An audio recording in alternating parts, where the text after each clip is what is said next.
Today, we're going to dive into a pretty radical idea from Nassim Nicholas Taleb's book, Antifragile. It's a concept that really turns a core assumption most of us have on its head, this constant search for stability. We're going to unpack why trying to avoid chaos might just be the most fragile thing you can possibly do. You know, we spend so much of our time and energy trying to avoid things going wrong. We want that stable job, that predictable routine, that feeling of safety. But here's a wild question. What if that whole approach is, well, wrong? What if the very things we're running away from are actually the secret ingredients for real growth, for strength, and for innovation? All right, so let's talk about being robust. For so long, the best thing you could be was robust or resilient. We want the unbreakable phone screen, right? The stable career path, the economy that can bounce back. But Taleb comes along and says, nope, that's not good enough. Not even close. I mean, just look at Mother Nature. She isn't just robust, she is in a constant state of creative destruction. Taleb's point is, if you wait long enough and you factor in just the pure randomness of life, anything with even a tiny little weakness will eventually break. A truly unbreakable system just doesn't exist, so playing the robust game is, in the long run, a losing game. We need something else entirely. So, to get our heads around this something else, Taleb gives us this brilliant framework he calls the triad. And honestly, it's a completely new lens for looking at, well, everything. How a person, a company, or even a country deals with the inevitable shocks and randomness of the world. So here it is, the triad. It's pretty simple. First you have the fragile. It hates shocks. It breaks. Then, in the middle, you have the robust. It resists shocks. It stays the same. But this third one, this is the real mind-bender, the antifragile. It doesn't just resist shocks, it loves them. It actually gets stronger from them. Let's break this down with a few really cool metaphors from the book. Okay, first up, the fragile. This is like the sword of Damocles, you know, from the myth. It's that giant sword hanging by a single horsehair. It might look fine, it might look secure, but it is incredibly vulnerable to just one single unexpected event. It loves calm, but it absolutely shatters when stress shows up.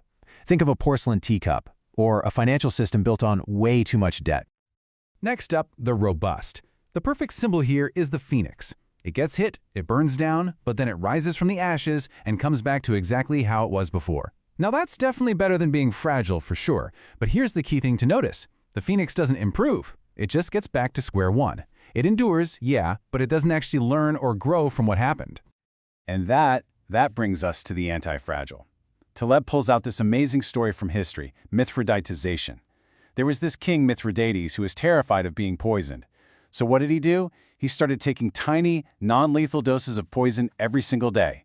And over time, he didn't just resist poison, he became immune to it. He literally got stronger from the very thing that was meant to harm him. And that's the core idea. Anti-fragile systems don't just survive shocks, they eat them for breakfast and use them as fuel.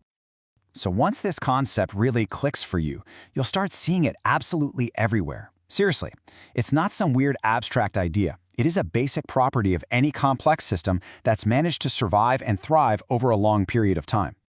You know, the ancient Roman poet Ovid nailed this perfectly. He said, difficulty is what awakens genius. It's not about just getting through the tough stuff. The idea is that the tough stuff is the very thing that creates strength, that creates brilliance. Every single stressor is a piece of information. It's telling the system how it needs to change, how it needs to get better. And you see this all over the real world. I mean, think about it. Your muscles literally get tiny tears during a workout, only to grow back stronger.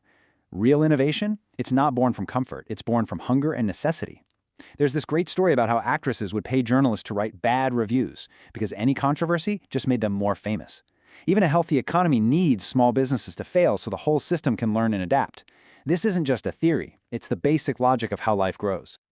Okay, so this is all fascinating stuff, right? But how can we actually use it? How can we apply it in our own lives?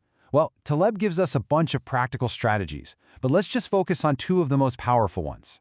First up, we have the barbell strategy. The whole idea is to avoid that fragile, mushy middle ground. So instead of a medium-risk investment portfolio, you'd put, say, 90% of your money in something ridiculously safe, like cash or treasury bills. And then you take the other 10% and put it into some extremely high-risk, high-reward stuff. See what this does? You've capped your downside, but your upside is potentially unlimited. That combination is anti-fragile. And you can apply this to your career, your hobbies, even what you read. All right, the second big strategy is called via negativa. That's just a fancy Latin phrase for the path of subtraction. And the idea is that it's often way more effective and a lot less risky to get stronger by removing things instead of adding them. You know, the first rule for a doctor is do no harm. Getting healthy isn't always about adding a ton of supplements. Often it's about removing the junk food. Real wisdom isn't just knowing what to do, it's knowing what not to do. So if we just systematically get rid of the things that make us fragile, bad habits, bad advice, toxic people, we automatically become stronger. It's a really simple but incredibly powerful shift in how you see the world. So when you boil it all down, the goal isn't to be a phoenix, just rising from the ashes to get back to where you started. No, the goal is to be like Mithridates, to actually seek out those manageable stressors, those little shocks, that productive chaos, and to use it all to become stronger than you ever thought you could be. So I'll leave you with this to think about.